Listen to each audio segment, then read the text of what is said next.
आप सभी को इस शाम के समय यीशु मसीह के मधुर बेटे नाम में प्रेमी सलाम कहता हूँ। आप सभी का स्वागत करता हूँ क्राइस्ट सेंटर्ड इवेंजलिज्म में। हम लोग क्राइस्ट सेंटर्ड इवेंजलिज्म सब्जेक्ट के एंड में पहुँच चुके हैं और मैं आशा करता हूँ कि सुसमाचार प्रचार से संबंधित कई बातों को परमेश्वर ने आपको सिखाया है, कई बातों को से आपसे बातचीत की है। मैं ये आशा करता हूँ आज हम लोग कुछ और आगे बढ़ के देखने वाले हैं परमेश्वर के वचन से।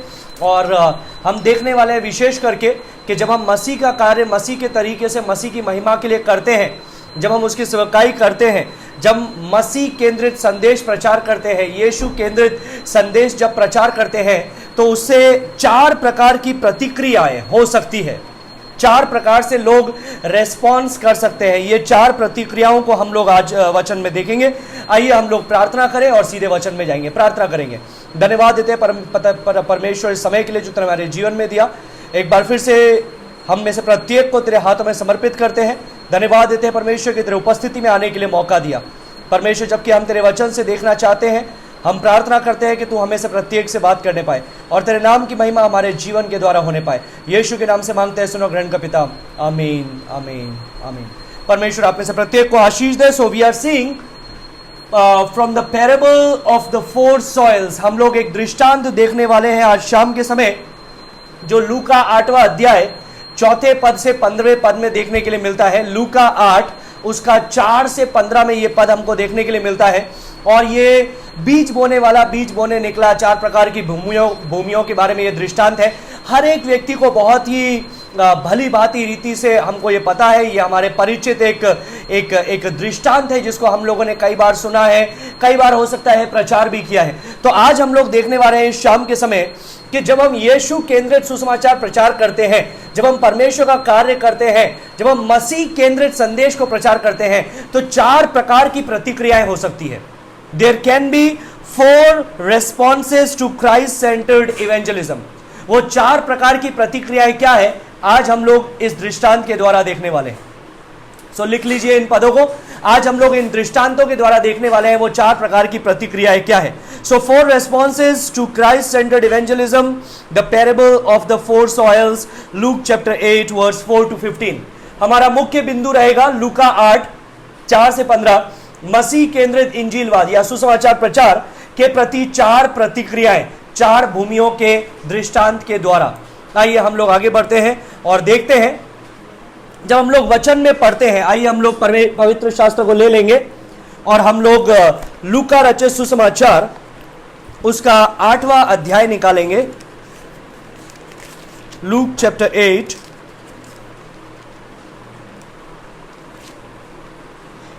और हम लोग पढ़ते हैं 4 पद से। 4 पद में लिखा है, लूक 8 का 4 में लिखा है, जब बड़ी भीड़ इकट्ठी हुई और नगर नगर के लोग उसके पास चले आते थे, तो उसने दृष्टांत में कहा। सर्वप्रथम हमको देखने के लिए मिलता है मेरे प्रियो, यहां पर इंट्रोडक्शन में, इस परिचय में हम लोग जब देखते हैं तो एक बड़ी भीड़ को देखते हैं जो यीशु के पास में आती चली जाती है।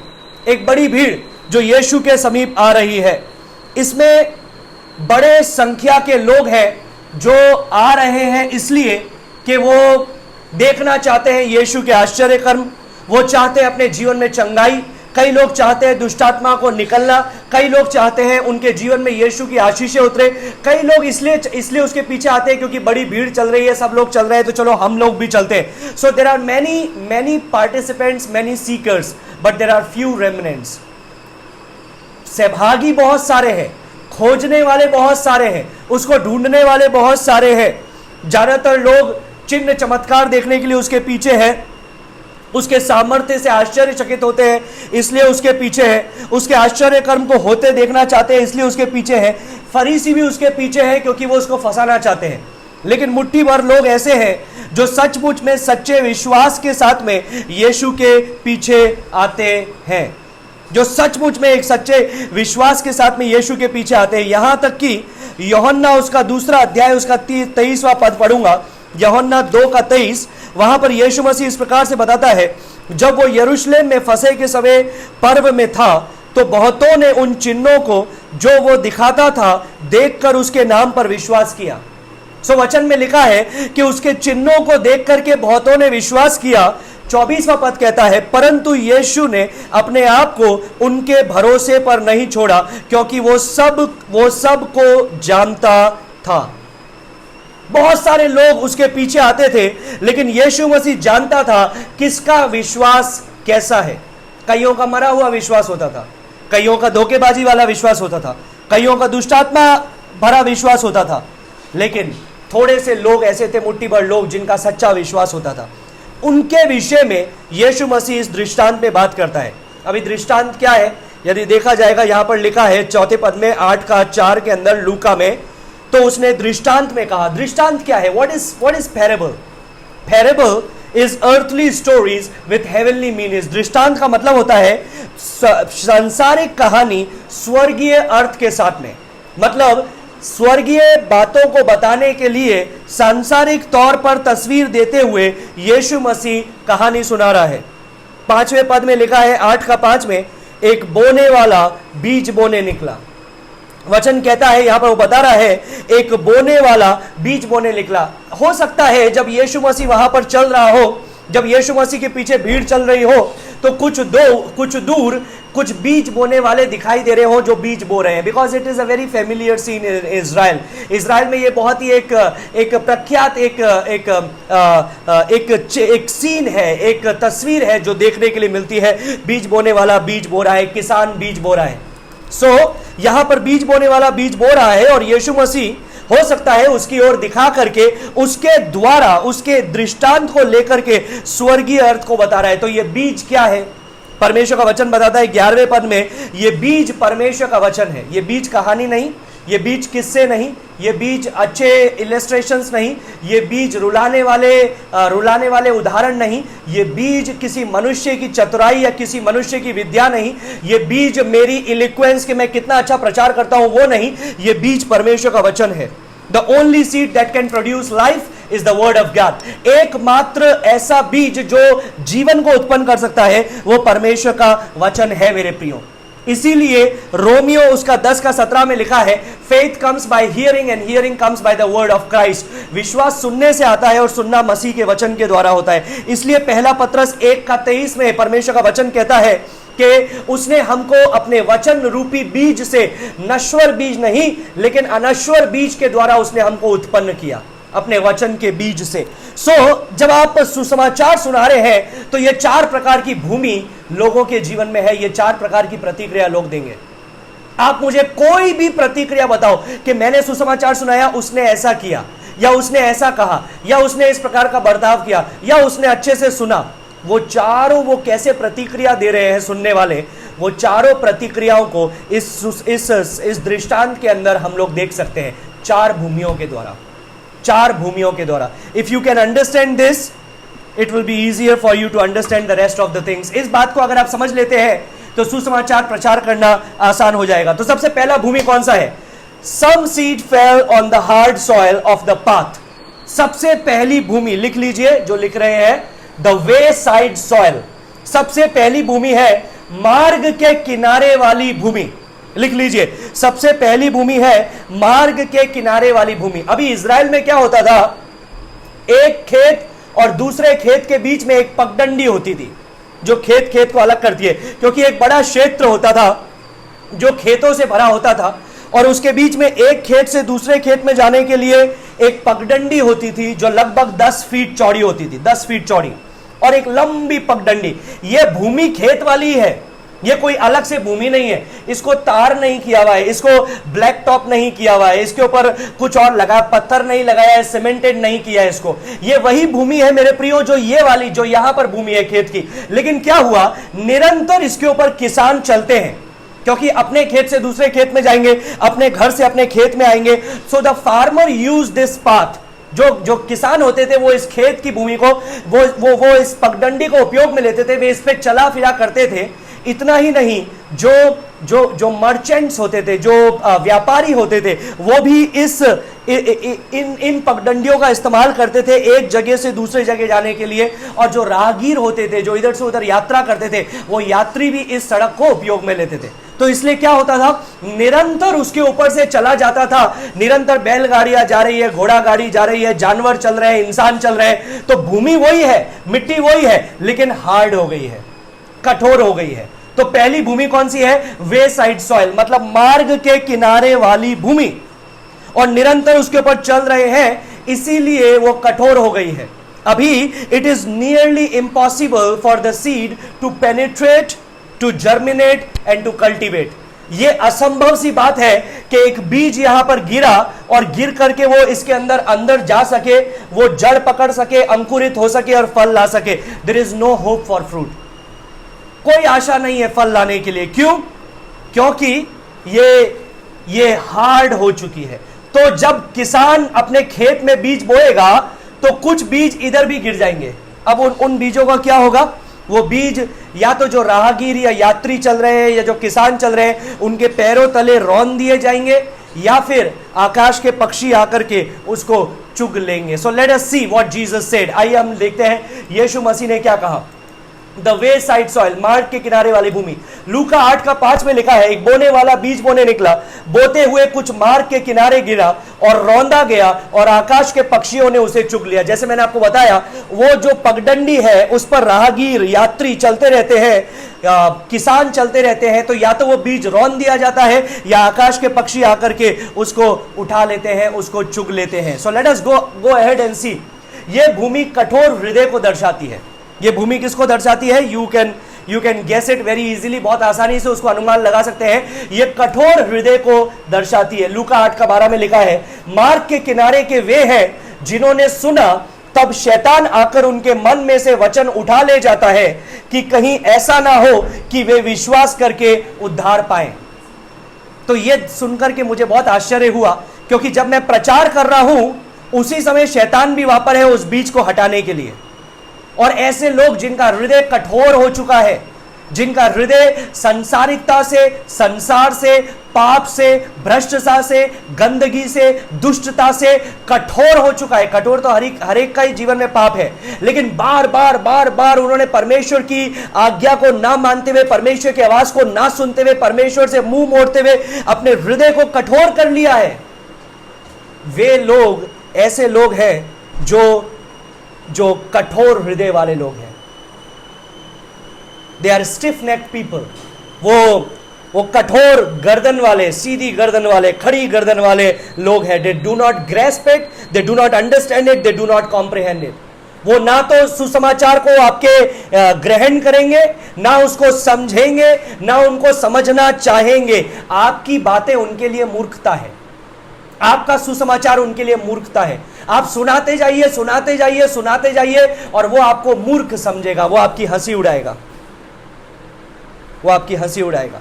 सो there are different group of people in this. अलग अलग प्रकार के लोग होते हैं, मैं आपको बताना चाहता हूं। पहला है इनडिफरेंट प्रोक्रेस्टिनेटर। इसका मतलब होता है उदासीन दीर्घसूत्री। अभी उदासीन दीर्घसूत्री का मतलब क्या है? उदासीन का मतलब है दे आर कोल्ड, वो ठंडे हैं, उनको कुछ फर्क ही नहीं पड़ता है। They are unconcerned, they are unmoved, they are disinterested. वो कुछ रुचि नहीं रखते हैं सुसमाचार को सुनने के लिए, उनको कोई परवाह नहीं है। आप बोलेंगे भैया यीशु को जो स्वीकार नहीं करते उनका अंत ऐसा होता है, कोई बात नहीं, मैं चले जाऊंगा वहां पर, नरक में तो जाना है ना, बाकी लोग भी तो होंगे, मैं अकेला थोड़ी होऊंगा। They are unconcerned, they are unmoved, कुछ भी उनको हिला नहीं पाती है। They will quietly reject. ये जो लोग है ना indifferent procrastinator, they will quietly reject. वो शांति प्रिय रूप से बिना बोले तिरस्कार कर देंगे, तिरस्कार कर देंगे। They are in danger of losing their soul, they act like they do not care. वो उनके प्राण की हानि उठाने वाले हैं और उनको ऐसा लगता है कि कुछ फर्क नहीं पड़ता है। Second kind of people, aggressive Christ ejector. आक्रामक मसीह अस्वीकार करता। आक्रामक मसीह अस्वीकार करता का मतलब क्या है? They will openly reject, openly abuse. वो अपने मुंह से हो सकता है गाली देंगे, आपको मारेंगे। They will verbally, violently argument, they will do arguments with you, वो आपसे बहस करेंगे, हो सकता है वो हाथ पैर भी चलाएंगे, हो सकता है वो आपको गाली बकेंगे, आपको भगा देंगे, आपकी हंसी उड़ाएंगे, आपका ठट्टा उड़ाएंगे। ये वाला जो पार्ट होता है हमारे हाथ का, ये हल्का होता है, लेकिन जब जो किसान होता है उसका ऐसा नहीं है। जो किसान होता है या मेहनत का काम करने वाला होता है, हथौड़ा चलाने वाला, हल चलाने वाला, या कुछ और कार्य करने वाला होता है अपने हाथों से, तो ये जो चीज है ये हार्ड हो जाती है, ये इतनी हार्ड हो जाती है, इतनी हार्ड हो जाती है कि उसको आप ऐसे ऐसे करके निकाल सकते हैं, कुछ फर्क नहीं पड़ता है। फॉर पीपल लाइक अस, हम जो गिटारिस्ट है, हमारा ये वाला उंगली का भाग हार्ड हो जाता है, वो इतना हार्ड हो जाता है कि फिर फर्क नहीं पड़ता है, फिर उसको निकाल देते हैं, वो अपने आप ही निकल जाता है। क्यों? क्योंकि वो हार्ड हो गया है, there is no blood in it, उसके अंदर खून नहीं है। वैसे ही है कई लोग ऐसे जो आक्रामक मसीह अस्वीकार करता है, वो आपको अस्वीकार करेंगे, मसीह को अस्वीकार करेंगे, आक्रामक हो जाएंगे। तीसरे प्रकार के लोग, नॉन रिलीजियस हार्ड हार्टेड, अधार्मिक कठोर हृदय। अधार्मिक कठोर हृदय मतलब दे विल से, अरे यू ऑल आर हिपोक्रेट्स, आप सब लोग पाखंडी हो, आप सब लोग कट्टरपंथी वाले हो, मैं तो ये सब बातों पे विश्वास नहीं करता हूं, मेरे पास में पैसा है, यही मेरा धर्म है।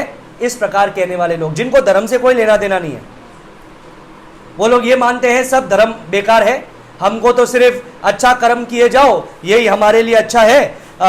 कर्मा पे भरोसा रखने वाले, पैसे पे भरोसा रखने वाले, इस प्रकार के लोग। तीसरे प्रकार के जो हम परमेश्वर के वचन में देखते हैं वो है रिलीजियस हार्ड हार्टेड, मतलब धार्मिक कठोर हृदय वाले लोग।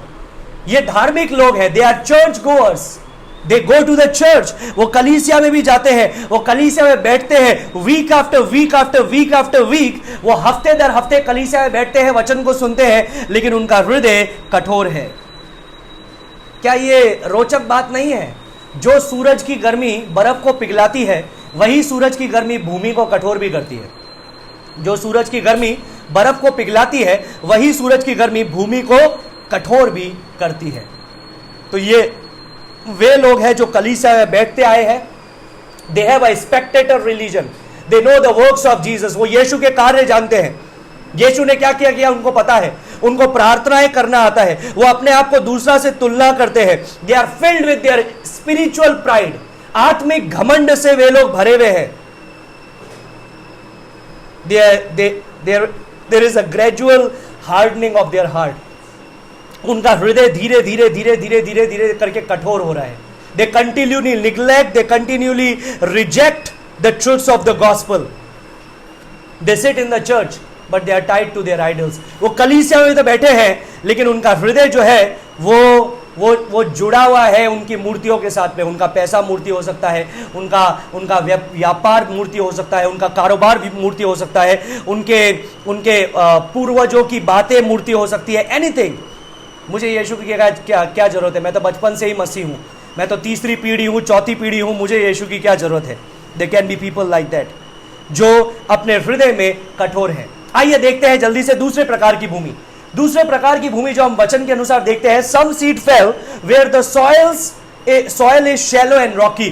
कुछ बीज गिरते हैं ऐसी जगह पर जहां पर उतली भूमि है, पथरीली भूमि है। तो दूसरी भूमि है पथरीली भूमि, लिख दीजिए। दूसरी है पॉइंट नंबर बी, पथरीली भूमि। पहला था मार्ग के किनारे वाली भूमि, दूसरी भूमि है पथरीली भूमि, that means the stony soil. अब इसके द्वारा परमेश्वर हमको क्या बताना चाहता है, आइए हम लोग देखते हैं। परमेश्वर का वचन कहता है लूका 8:6 के अंदर, कुछ चट्टानों पर गिरा और उपजा, परंतु तरी ना मिलने से सूख गया। कुछ बीज चट्टानों पे गिरे, उपजे भी, लेकिन तरी ना मिलने के कारण वे क्या हो गए? सूख गए। Now let me give you an example of Israel's topography. Israel का मैं आपको कैसा उनकी भूमि होती है उसके बारे में मैं आपको बताना चाहूंगा। इजराइल की भूमि ऊपर से देखे जाएगा तो 10 इंच, 8 इंच, 6 इंच देखा जाएगा तो बहुत ही उपजाऊ भूमि है। ऊपर से देखिए कितनी उपजाऊ भूमि है, एकदम उपजाऊ भूमि है, हरी भरी भूमि है। ऐसा लग रहा है कि ये बीज बोने के लिए तैयार है, बस इस घास को निकालो और बीज बो। लेकिन अगर सावधानी नहीं बरती गई किसान के द्वारा तो क्या होगा? नीचे में जो 10 इंच नीचे ये पूरा लाइमस्टोन है, चूना पत्थर है, पूरा इजराइल के अंदर है ये लाइमस्टोन की जो बेड रॉक है, चट्टान, चूना पत्थर की जो चट्टाने हैं चारों तरफ है। अगर खेत के किसान ने उसको नहीं खोजा और नहीं उसको नष्ट किया तो क्या होगा? ये इतनी सी भूमि होगी उस बीज के पास में अंकुरित होने के लिए और वो मर जाएगा। वो मर जाएगा। आइए परमेश्वर के वचन में देखते हैं। This soil represent the shallow heart, a superficial response. ये क्या बताता है? ये भूमि उथले हृदय को दर्शाती है। ये भूमि उथले हृदय को, पहला हृदय कौन सा था? कठोर हृदय। दूसरा हृदय कैसा है? उथले हृदय को दर्शाती है। वो पद 13 में हमको देखने के लिए मिलता है। ये अल्प प्रतिक्रिया है। अल्प प्रतिक्रिया मतलब सुपरफिशियल रेस्पॉन्स, मतलब ऑन द सरफेस, ऊपर से, ऊपर से, हाँ, मैंने यीशु को ग्रहण कर लिया, हाँ, कितना अच्छा संदेश था, हाँ, मुझे बहुत अच्छा लगा, हाँ, मैंने मन फिराव कर लिया, ऊपर से। It is just on the surface, there is no depth. There is no depth in their commitment. There is no depth in their following Jesus Christ. यीशु मसीह के पीछे चलने के लिए उनका कोई समर्पण नहीं है, उसके अंदर कोई गहराई नहीं है। Not every profession of faith is a possession of faith. ये बात याद रखिएगा मेरे प्रियो। हर एक मुंह से बोलने वाला विश्वास अधिकार के साथ बने रहने वाला विश्वास नहीं होता है। हर व्यक्ति जो मुंह से बोलता है हाँ मैं यीशु का संतान हूं, मैं यीशु का संतान हूं, इसका मतलब ये नहीं है कि वो सचमुच में है। कैसे नहीं है मैं आपको बताऊंगा थोड़ी देर में। एक व्यक्ति भावनात्मक रूप से उभारा जा सकता है, मानसिक रूप से प्रेरित हो सकता है, परंतु आत्मिक जन्म नहीं ले सकता। हो सकता है कि एक व्यक्ति ने भावनात्मक रूप से उभारा गया, मतलब रोया, आंसू बहाए, जैसे कई इवेंजलिस्टिक मीटिंग्स में होता है, क्रूसेड्स में होता है, जागृति सभाओं में होता है, बेदारी की सभाओं में होता है, प्रार्थना सभा में होता है, रिवाइवल मीटिंग्स में होता है कि रो रहे हैं, आंसू बहा रहे हैं, छाती पीट रहे हैं, मानसिक रूप से प्रेरित भी हो रहे हैं, हाँ मैं कल से सही काम करूंगा, मैं सही यीशु के पीछे चलूंगा, लेकिन आत्मिक रीति से जन्म नहीं लिया। इट कैन बी पॉसिबल, ये हो सकता है, संभव है, और यीशु मसीह हमको यहां पर यही बता रहा है। कई लोगों का अस्थायी विश्वास होता है, कई लोगों का विश्वास अस्थायी विश्वास है, लेकिन जब सूर्य चढ़ा तो क्या हुआ? 6 पद में लिखा है जब सूर्य चढ़ा और सूर्य की गर्मी से वो मुरझा गया। अभी बाहर से दिखने से वो भूमि एकदम फर्टाइल लग रही है, बाहर से दिखने से उसके अंदर बीज भी बो दिया गया, बाहर से दिखने से वो जो बीज बोया गया है वो अंकुरित भी होता है, बाहर से दिखने से वो फलवन भी फलवन नहीं, वो बाहर भी निकलता है, अंकुरित होकर के बड़ा भी होता है। बाहर से दिखने से वो बहुत हष्ट पुष्ट लग रहा है, लेकिन एक्चुअली में वो मुरझाने वाला है, क्योंकि उसके पास में डेप्थ नहीं है, उसके पास में डेप्थ नहीं है। परमेश्वर का ये वचन कहता है सूर्य इसको प्रकट करने के लिए एक उत्प्रेरक हो सकता था कि वहां फल था, क्योंकि वहां जड़ थी। अभी सूर्य की जरूरत है, फोटोसिंथेसिस आपको पता है, फोटोसिंथेसिस होने के लिए सूर्य की लाइट की, सूर्य की किरणों की जरूरत है, तभी एक पौधा अपने भोजन को बना पाएगा और वो विकसित हो पाएगा। तो जो सूरज एक उत्प्रेरक बन सकता था ये बताने के लिए कि वहां फल था, क्योंकि वहां जड़ थी, अगर जड़ नहीं है तो फल नहीं होगा। लेकिन क्या हुआ? वही सूर्य इसको प्रकट करने के लिए एक उत्प्रेरक बन गया कि वहां फल नहीं था, क्योंकि वहां जड़ नहीं थी। जब सूरज उगा वो सूख गया, तरी नहीं मिली उसको। क्यों तरी नहीं मिली? नीचे में चट्टान है, वो नीचे जा ही नहीं पाया, उसकी जड़ नीचे जा ही नहीं पाई कि उसको तरी मिल सके, और क्योंकि तरी नहीं मिली तो क्या हुआ? जब सूरज उगा वो मुरझा गया। ऐसे लोग किस बात को बताते हैं मेरे प्रियो?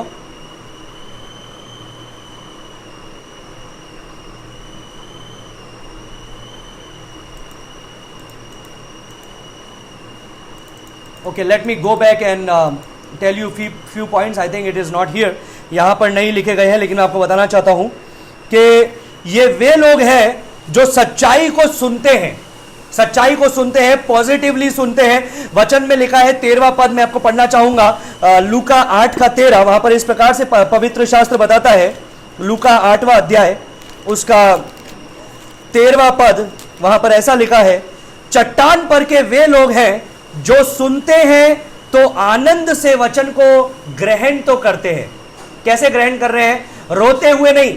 पहला जो हृदय था, कठोर हृदय, वो तो गुस्से के साथ में आपको भगा देंगे, मारेंगे, पीटेंगे, ठट्टा उड़ाएंगे, या फिर चुपचाप रहेंगे, हाँ आपने जो बोला ठीक है, लेकिन अंदर से वो कठोर है। लेकिन ये जो लोग हैं ये दिखते बिल्कुल असली है, सुनिए, ये दिखते बिल्कुल असली है, ये बाहर से दिख रहे, वाह कितना आनंद के साथ में वचन को ग्रहण करा है, कितने हंसते हुए पूरे आनंद के साथ में, आंसुओं के साथ में वचन को ग्रहण किया है, भावनात्मक रीति से उभारे गए हैं। लेकिन वचन में लिखा है, परंतु जड़ ना पकड़ने से वे थोड़ी देर तक विश्वास रखते हैं और परीक्षा के समय बहक जाते हैं। विश्वास तो है, लेकिन कुछ समय का अस्थायी विश्वास है, जो हमने थोड़ी देर पहले यहां पर देखा था। अस्थायी विश्वास है, कुछ समय का विश्वास है। They don't have a permanent faith, they have a temporary faith। एक अस्थायी विश्वास है उनका। हाँ विश्वास है, और हम क्या बोलते हैं, अरे देखो वो भाई परमेश्वर में आया था, अभी पीछे हट गया विश्वास से। एक्चुअली में उसका सच्चा विश्वास कभी था ही नहीं। और मैं आपको एक और बात बताना चाहता हूं, जो बीज बोए गए हैं पथरीली भूमि पर, वो नीचे तो उसको जगह नहीं मिल रही है क्योंकि चट्टान है, नीचे वो जा नहीं पा रहा है, तो क्या होगा, कुछ देर के लिए उसकी जो एनर्जी तो मिल रही है, सारा फर्टिलिटी जो उसको जो उसको सारे मिनरल्स चाहिए, सारी चीजें चाहिए, वो सब उसको मिल रहा है, तरी मिल रही है, ऊपर में जितनी तरी है वो उसको मिल गई है। तो क्या हो रहा है, उसके पास में सारी चीजें हैं उगने के लिए, लेकिन क्योंकि वो नीचे नहीं जा सकता है तो वो क्या करेगा, बाहर की ओर निकलेगा, दूसरे पौधों से तेजी से बढ़ेगा। जब कोई ऐसा लगता है ना, कोई विश्वासी बाकी सबसे तेजी से बढ़ रहा है, वाह। ज्यादातर गलती कब हो जाती है चर्च में, जब पास्टर सोचते हैं वाह ये व्यक्ति सबसे तेजी से बढ़ रहा है, चलो इसको असिस्टेंट पास्टर बना देते हैं।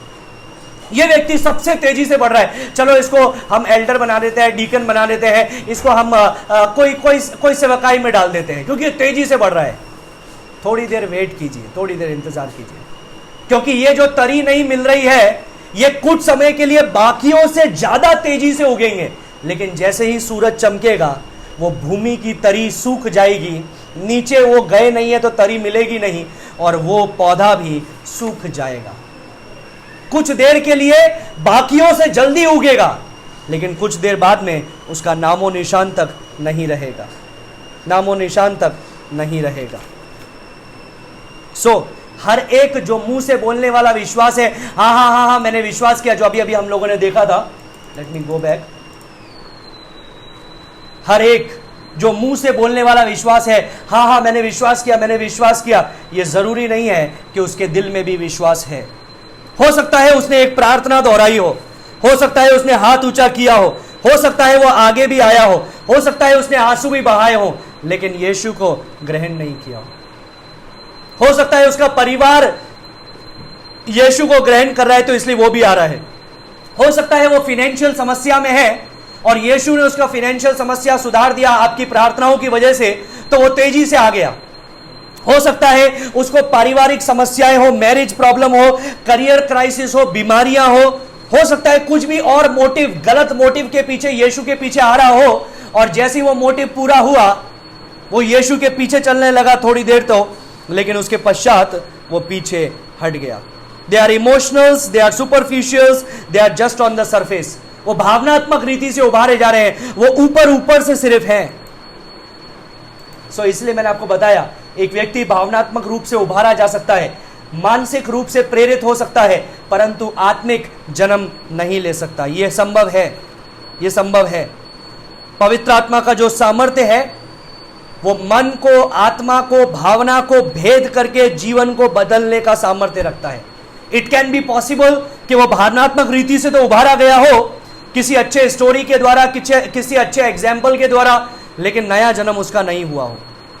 सो इसीलिए बहुतों का अस्थायी विश्वास होता है, जो हम लोगों ने लूका 8:13 में देखा। कई लोगों का अस्थायी विश्वास है, टेम्पररी फेथ। यूहन्ना 8 के अंदर यीशु जिस प्रकार से बताता है, he who continue in my word and obeyed they are my disciple. जो मेरे वचन में बने रहते हैं, उसका पालन करते हैं, वे मेरे चेले हैं। यूहन्ना 10:27 लिख दीजिए। यूहन्ना 10:27 वहां पर लिखा है, मेरी भेड़ मेरी आवाज को सुनती है और मेरे पीछे हो लेती है। मत्ती 7:21 लिखिएगा, मत्ती 7:21, जहां पर हर एक व्यक्ति जो आएगा और कहेगा कि हे प्रभु क्या मैंने तेरे नाम से भविष्यवाणी नहीं की, दुष्टात्मा नहीं निकाले, आश्चर्य कर्म नहीं किए, और यीशु कहता है मैं उनसे सच सच कह दूंगा मैंने तुम्हें कभी नहीं जाना।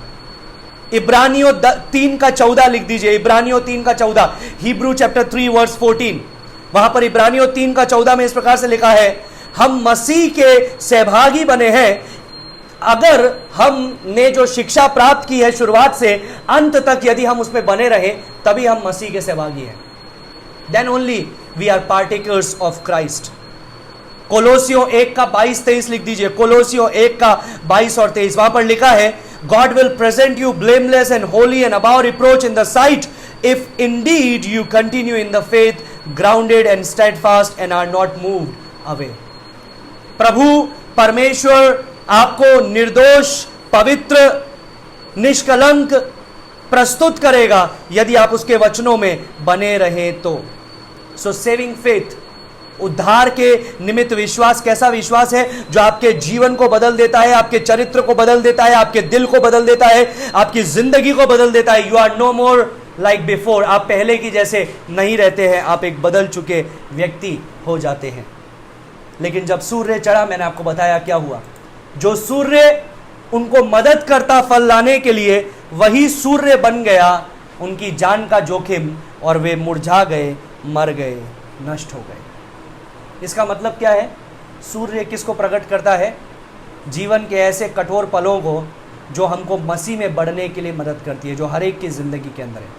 लेकिन जब एक ऐसे व्यक्ति की जिंदगी के अंदर कठोर समय आता है, कठिन समय आता है, जो अस्थायी रीति से विश्वास कर रहा है, जिसका विश्वास पक्का नहीं है, जिसका विश्वास सही नहीं है, जो सिर्फ हाथ उठा करके प्रार्थना दोहरा कर को आए हुआ व्यक्ति है, ये व्यक्ति क्या करेगा? ये जल्दी से पीछे भी हट जाएगा.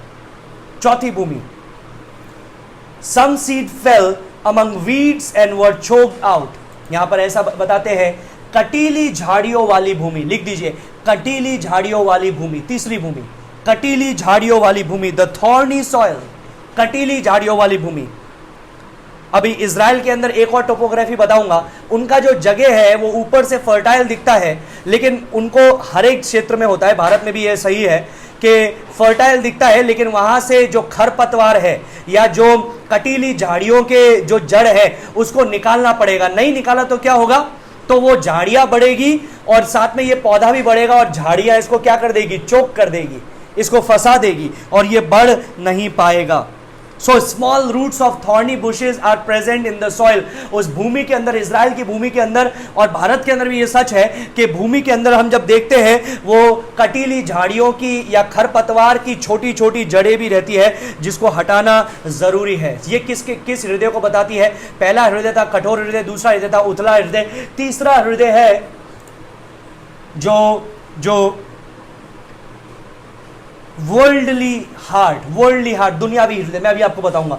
कुछ झाड़ियों के बीच में गिरा और झाड़ियों ने साथ साथ बढ़कर उसे दबा दिया. मतलब बीज बढ़ रहा है तो झाड़ियां भी बढ़ रही है. अभी झाड़ियां क्या है मैं आपको थोड़ी देर में बताऊंगा. इससे पता चलेगा कि जब बीज बढ़ रहा है तो झाड़ियां भी बढ़ रही है. उसका मतलब क्या है मैं आपको बताऊंगा. So this heart represent worldly heart. ये जो भूमि है ये किस हृदय को बताती है? ये सांसारिक हृदय को, दुनियावी हृदय वाले को बताती है. दुनियावी हृदय वाले को. They hear the word of truth, they hear the gospel. वो सुसमाचार को सुनते हैं, सत्य के वचन को सुनते हैं, लेकिन जहां पर आप देख नहीं सकते, जहां पर आंखें देख नहीं सकती, वहां पर संसार बसा पड़ा है उनके जीवन में. और जैसे वचन बढ़ रहा है, संसार की अभिलाषाएं भी बढ़ रही है. क्या आपने कभी देखा ही है? एक बच्चा जब पैदा होता है, उसको जो दिखता है वो उसको चाहिए, लेकिन उसका पहले क्या होता है कि छोटी छोटी चीजों में वो खुश हो जाता है. कुछ भी मिल जाए उसको, छोटा सा जो देख रहा है, किसी ने कुछ दे दिया, वो खुश हो जाएगा. लेकिन धीरे धीरे उसकी अभिलाषाएं बढ़ती है, इच्छाएं बढ़ती है. धीरे धीरे वो जो देखता है उसको चाहिए होता है. पहले वॉकर चाहिए, वॉकर से फिर ट्राईसाइकिल चाहिए, ट्राईसाइकिल से फिर बाईसाइकिल चाहिए, बाईसाइकिल से फिर मोटरसाइकिल चाहिए, मोटरसाइकिल से फिर कार चाहिए, कार से फिर बढ़िया कार चाहिए और बढ़िया कार चाहिए. फिर बहुत ज़्यादा पैसा है तो फिर हेलीकॉप्टर एरोप्लेन चाहिए, और अगर और भी ज़्यादा पैसा है तो एरोप्लेन भी बदल बदल के सबसे बेस्ट वाला एरोप्लेन चाहिए. लेट मी टेल यू, ये है दुनियावी चीज़ें जो बढ़ रही है. वचन बढ़ रहा है, सांसारिकता भी बढ़ रही है. दे do not have genuine repentance. वास्तविक मन फिराव उनका हुआ नहीं है. वास्तविकता से उन्होंने अपनी जो सांसारिकता की मूर्ति है उसको छोड़ा नहीं है, जो धन दौलत का लालच है उसको छोड़ा नहीं है, सांसारिक अभिलाषाओं को, चिंताओं को छोड़ा नहीं है. So let me tell you, what kind of person is this? लूका 8:14 में लिखा है, जो झाड़ियों में गिरा ये वही है जो सुनते हैं पर आगे चलकर चिंता और धन और जीवन के सुख विलास में फंस जाते हैं और उनका फल नहीं पकता। पहला क्या है? चिंता। अब नौकरी का क्या होगा, इसका क्या होगा, उसका क्या होगा, आगे क्या होगा, भविष्य का क्या होगा। चर्च में प्रार्थना की गई, कलीसिया के पासबान ने प्रार्थना की, लोगों ने प्रार्थना की, पारिवारिक लोगों ने प्रार्थना की, एक अच्छी नौकरी मिल गई। हालेलुया, धन्यवाद हो परमेश्वर का अच्छी नौकरी के लिए। बहुत पैसा आने लगा। फिर कहीं कहीं नौकरी के अंदर ऐसा भी बात आई कि अगर बेईमानी करोगे तो ज्यादा पैसा मिलेगा, वो भी करना चालू हो गए। धीरे धीरे ये धन आया, धन से लालच बढ़ा, लालच से सुख, जीवन के सुख विलास की अभिलाषा उनके जीवन में बढ़ी और वो उसमें फंसते जाते हैं, दलदल की जैसे। एक साथ नहीं जाता है अंदर, दलदल की जैसे है, एक साथ नहीं गया है अंदर, वो धीरे धीरे करके अंदर फंसता चला जाता है। यह व्यक्ति अपने सांसारिक जीवन के साथ यीशु को भी शामिल करना चाहता है। He just want Jesus like a sticker की जैसे चाहता है यीशु को। जैसे गाड़ी हम चला रहे हैं, Jesus saves, Jesus is my Lord, लेकिन क्या सचमुच में यीशु मेरे जीवन का स्वामी है, या गाड़ी की सुरक्षा के लिए उस स्टिकर को लगा दिया गया है? तो ये व्यक्ति वैसे ही है जिन्होंने क्या किया, जिनको यीशु चाहिए संसार भी चाहिए, यीशु चाहिए संसार भी चाहिए। Outwardly following Jesus, inwardly following the world. बाहरी रीति से यीशु के पीछे चल रहे हैं, अंदरूनी रीति से धन दौलत और सांसारिकता के पीछे चल रहे हैं। They want forgiveness of sin without repentance. उनको पाप की क्षमा चाहिए बिना पश्चाताप और मन फिराव के। They want Jesus and they want the world. उनको यीशु भी चाहिए और उनको दुनिया भी चाहिए। They want a ticket to go to heaven but they don't want to come on Jesus term.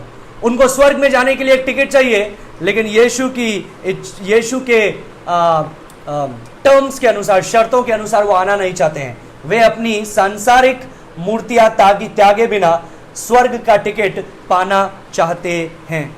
फिर से धनवान सूबेदार, उस जवान व्यक्ति के बारे में मैं आपको बताना चाहूंगा, जो धर्मा युवक यीशु मसीह के पास में आता है, भागते हुए आता है, घुटनों पर गिरता है, सही स्वभाव के साथ में आया, सही प्रश्न के साथ में आया, सही व्यक्ति के पास में आया, सही एटीट्यूड के साथ में आया, सही सवाल पूछा गया, सही उत्तर पाया। उसने बोला, अनंत जीवन पाने के लिए मैं क्या करूं?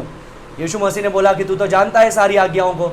उसने बोला, बचपन से करता आया हूं। यीशु मसीह ने बोला, ठीक है, तो जा अपना सब कुछ बेच, गरीबों को दान दे और मेरे पीछे हो ले, और स्वर्ग में तेरा बड़ा प्रतिफल होगा।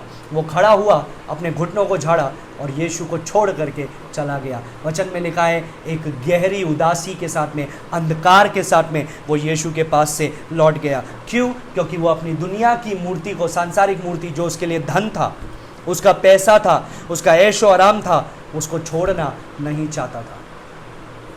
They don't want to leave that. वे संसार के लिए अपने प्रेम से मुड़े बिना उद्धार को पाना चाहते हैं। यीशु मसीह ने क्या कहा? दो स्वामियों की सेवा तुम नहीं कर सकते हो। और दो स्वामियों में क्या बताया उसने? ये नहीं बताया कि एक परमेश्वर और दूसरा झूठा ईश्वर या फिर मूर्ति। उसने बोला एक परमेश्वर और दूसरा धन।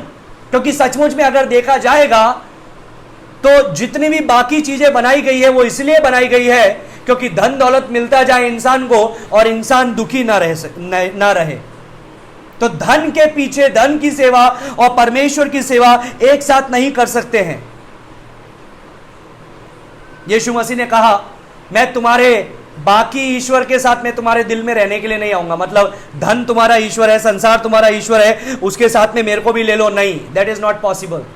You have to leave everything, you have to forsake everything in order to follow me. मेरे पीछे होने के लिए तुमको सब कुछ छोड़ना पड़ेगा। वे निरंतर इस संसार में और संसार के लिए जीते हुए यीशु के साथ संबंध भी चाहते हैं, यीशु के साथ संबंध चाहते हैं, लेकिन संसार को छोड़ना नहीं चाहते हैं, सांसारिकता को त्यागना नहीं चाहते हैं।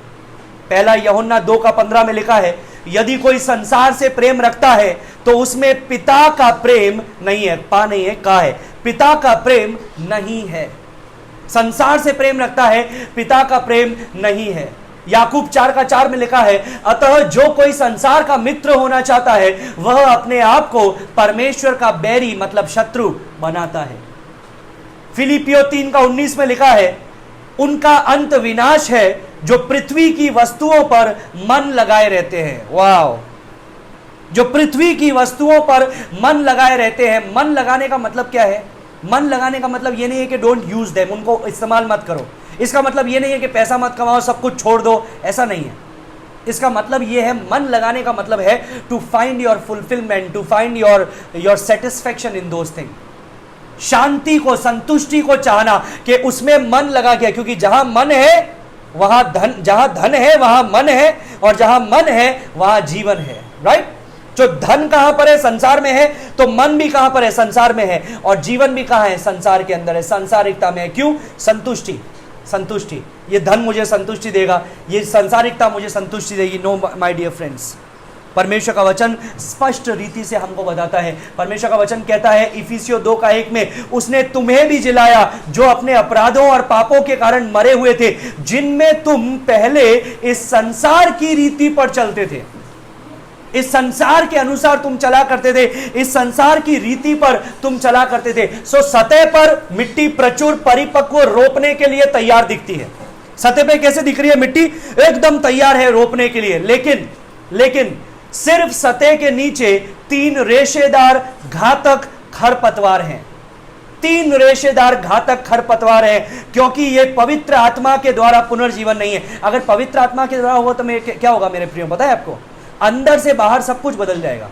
एक साथ नहीं बदलेगा, बाहर से चरित्र एक साथ नहीं बदलता है, धीरे धीरे बदलता है, लेकिन मन परमेश्वर बदल देगा। अब आपका सेंटर ऑफ फोकस यीशु मसीह हो जाएगा।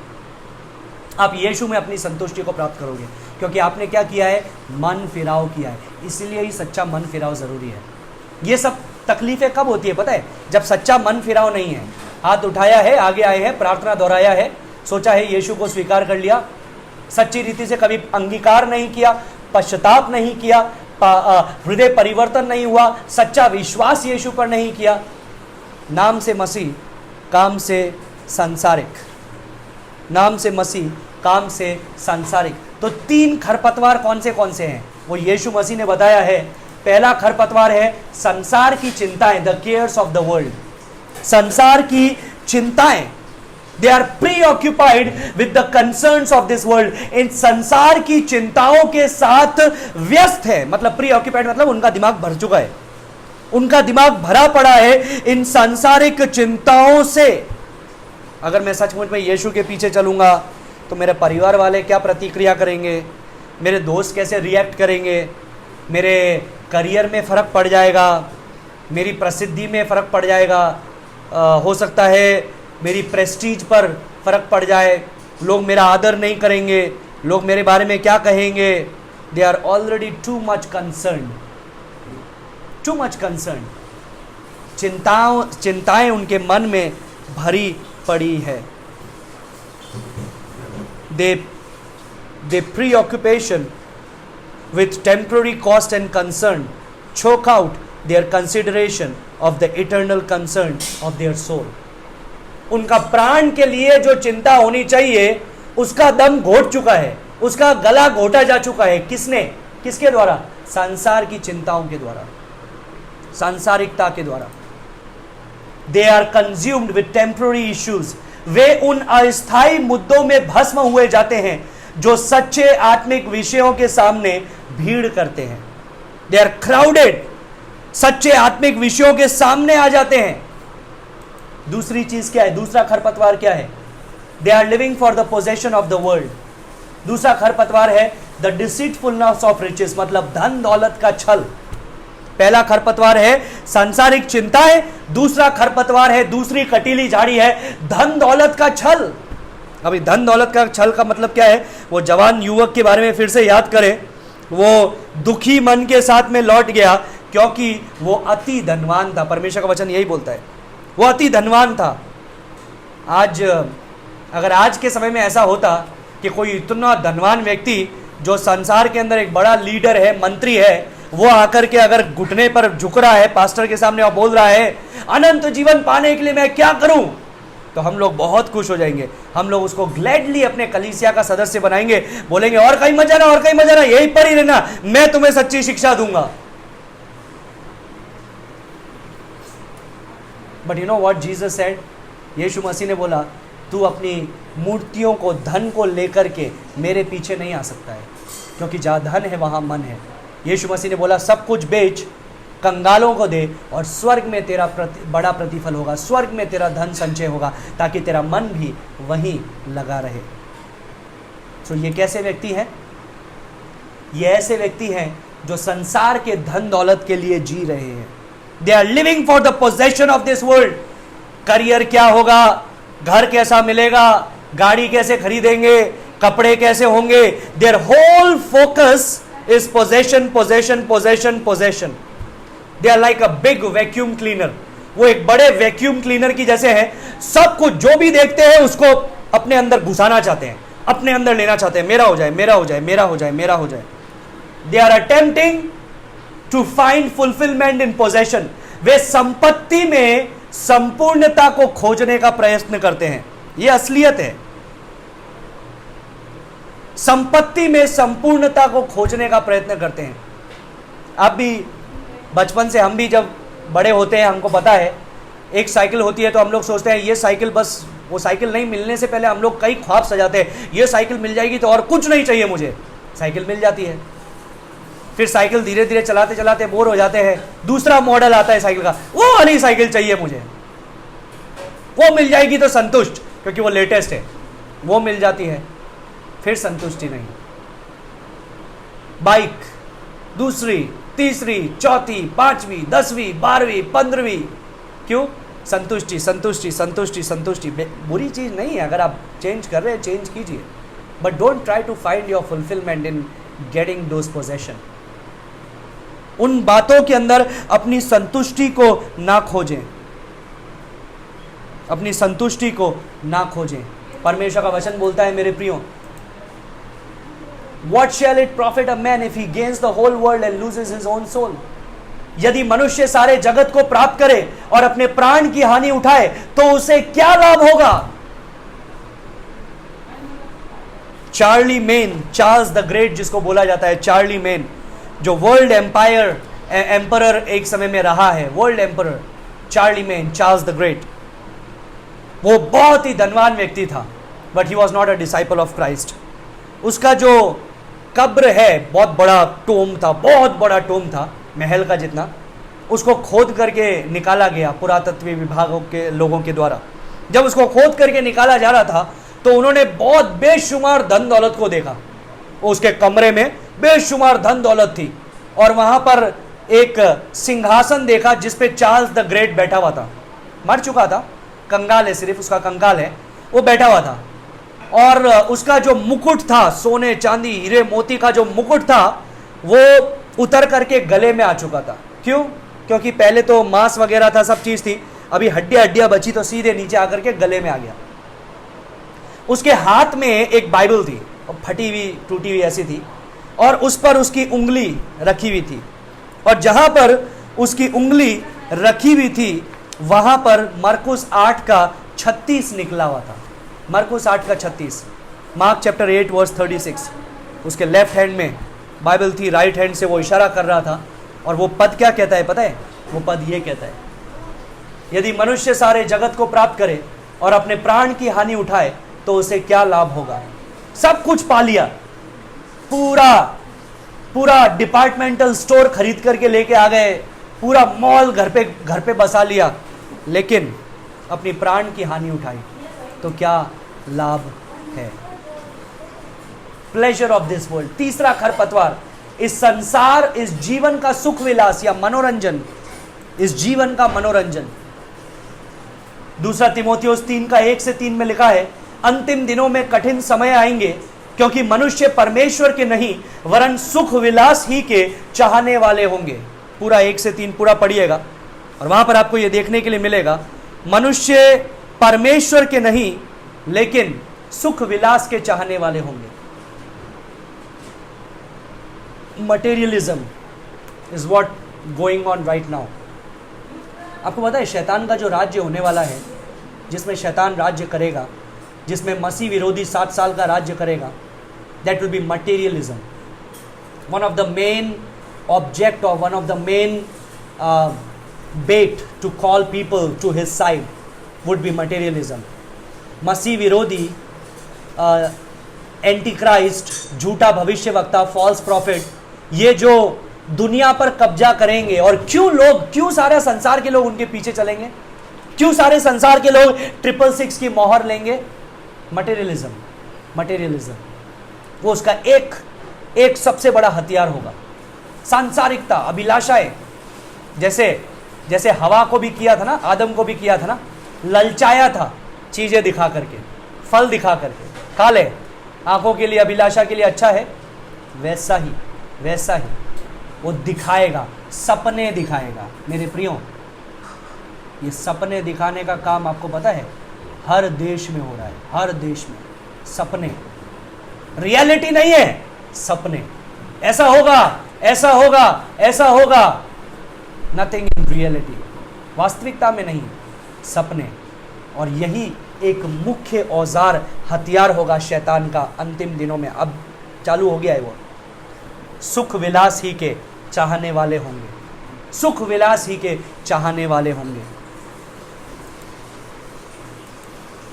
भले ही वो अपना खुद का मनोरंजन हो, भले ही वो खेल कूद हो जो परमेश्वर से ऊपर है, भले ही वो गैजेट्स है जो परमेश्वर से ऊपर है.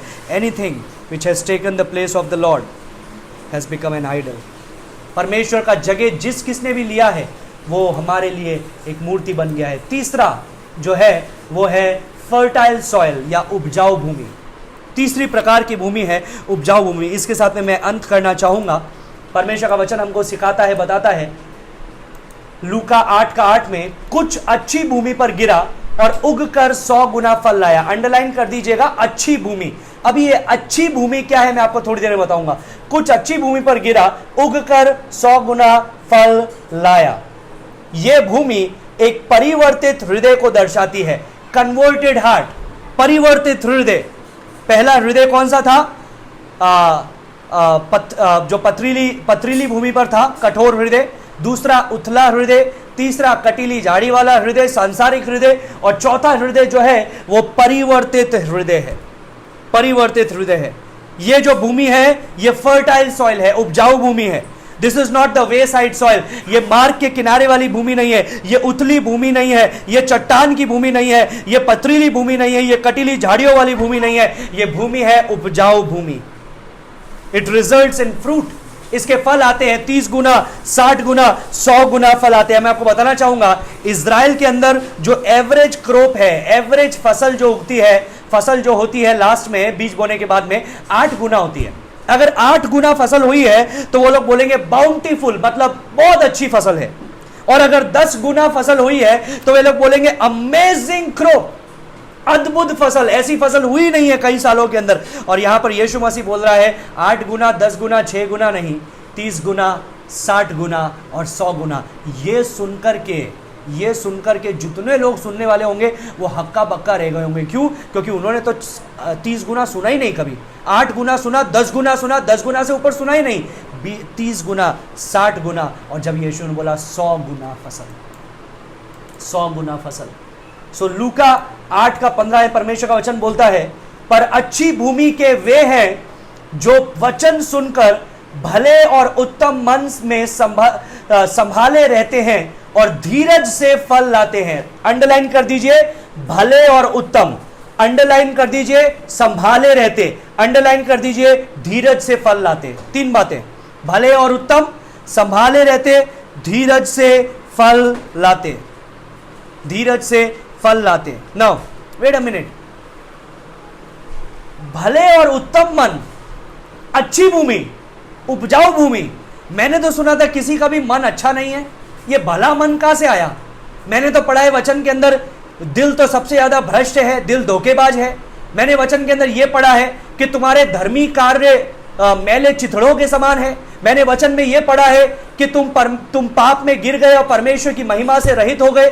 मैंने परमेश्वर के वचन में यह पढ़ा है कि सब ने अपना अपना मार्ग ले लिया और निकम्मे ठहरे। मैंने वचन में यह पढ़ा है कि सब ने परमेश्वर को छोड़ दिया और किसी ने भी उसको नहीं उसके पास कोई नहीं आया। तो यह क्या बोल रहा है? अच्छी भूमि, भले हृदय, उत्तम मन, ये कैसे लोग हैं भाई? ये वो लोग हैं जो परमेश्वर के लोगों की प्रार्थनाओं के द्वारा जिनके मन तैयार किए गए हैं। मैंने आपको बताया था, आपकी और मेरी प्रार्थनाएं हल की जैसे है, हल, और आंसू उस पानी की जैसे है जिसको भूमि को हल्का करने के लिए, भूमि को फिर से अंदर की भूमि को बाहर निकालने के लिए वो हल चलाना पड़ता है, वो पानी डालना पड़ता है। ये वो है बीज बोना, है परमेश्वर के वचन का बीज बोना। और सबसे बड़ी बात मैं आपको बताना चाहूंगा, ये पवित्र आत्मा का कार्य है। यीशु मसीह ने बोला, मैं जा रहा हूं, मैं पवित्र आत्मा को भेजूंगा, वो मेरी गवाही देगा और तुम भी मेरे गवाह ठहरोगे। वो मेरी गवाही देगा, मतलब मेरे गवाह बनने से पहले, मेरे सुसमाचार सुनाने से पहले पवित्र आत्मा उस व्यक्ति तक पहुंच चुका है जिसके लिए मैं प्रार्थना कर रहा हूं, जिसके साथ में मैं सुसमाचार बांटना चाहता हूं। और पवित्र आत्मा ने उसके मन को तैयार किया है ताकि जब मैं वचन के बीज को बोऊं तब वो प्रभु को स्वीकार करे, तब वो प्रभु को स्वीकार करे। The Holi spirit uses the word of God. पवित्र आत्मा परमेश्वर के वचन का उपयोग करता है और क्या करता है? उनको आत्मिक मृत्यु से जिलाता है, उनके आत्मिक अंधे मनों को रोशन करता है और उनकी बंदी इच्छा को स्वतंत्र यानी मुक्त करता है। केवल परमेश्वर उनको मन फिराव का उपहार दे सकता है, अंगीकार करवा सकता है, पश्चाताप करवा सकता है और हृदय परिवर्तन कर सकता है। परमेश्वर उनको उद्धार के निमित्त विश्वास का उपहार देता है। ना सिर्फ मन फिराव का वरदान देता है, लेकिन उद्धार के निमित्त विश्वास का भी उपहार देता है। और इसका मतलब क्या है? उद्धार के निमित्त विश्वास का मतलब क्या है? मसीह के प्रति एक समर्पण और मसीह का अंगीकार करना, मसीह के प्रति एक 100% कमिटमेंट, 100% समर्पण और एक कन्फेशन, उसका अंगीकार करना अपने मुंह के द्वारा, अपने जीवन के द्वारा। ऐसा व्यक्ति बहुतायत से फलवंत होता है, बहुतायत से फलवंत होता है। कैसे हम जान पाएंगे कि उनका मन फिराव वास्तविक है? कैसे पता चलेगा उनका मन फिराव वास्तविक है? कैसे हम जान पाएंगे कि उनका विश्वास उद्धार के निमित्त विश्वास है? अब यह कैसे पता चलेगा कि उन्होंने सचमुच में मन फिराव किया है क्या? कैसे पता चलेगा? परमेश्वर का वचन बताता है, पवित्र शास्त्रीय फलों के अनुसार, By their fruits you will know them. उनके फलों के द्वारा तुम उनको जानोगे, उनके फलों के द्वारा तुम उनको जानोगे। They will bear ongoing fruits. वो निरंतर बने रहने वाले फल लाएंगे। 30 गुना, 60 गुना, 100 गुना, 30%, 60%, 100% फल लाएंगे। परमेश्वर का वचन हमको बताता है, प्रोवर्ब्स 12:12, नीति वचन 12:12 में, परंतु धर्मियों की जड़ हरी भरी रहती है। क्यों? क्योंकि वो नीचे है, धीरज के साथ में नीचे जाते रहते हैं, धीरज के साथ में। धर्मियों की जड़ हरी भरी है। भजन संहिता 1:3 में लिखा है, वह उस वृक्ष के समान है जो बहती नालियों के किनारे लगाया गया है और अपनी ऋतु में फलता है। मत्ती 3:8 में लिखा है, इसलिए मन फिराओ के योग्य फल लाओ।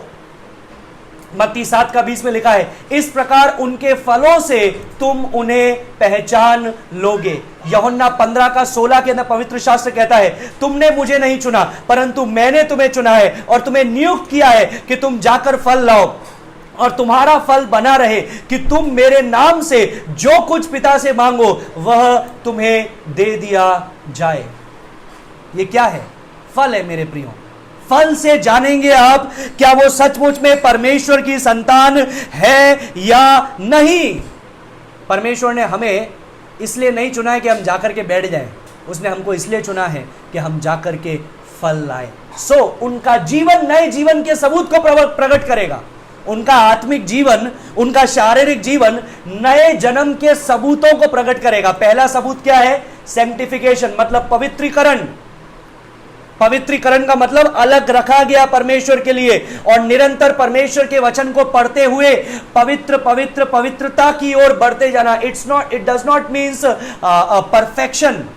इसका यह मतलब नहीं है सिद्धता, इसका मतलब है पर्पसफुलनेस, मतलब उद्देश्य के साथ में परमेश्वर के सम्मुख आना है। दूसरा है समर्पण, परमेश्वर के वचन के प्रति समर्पण।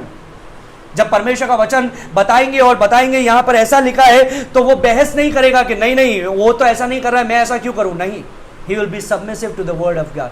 परमेश्वर के वचन के प्रति समर्पण होगा, परमेश्वर की इच्छाओं के प्रति, मार्ग के प्रति समर्पण होगा। दूसरा है विभाजन, सेपरेशन, अलग होना।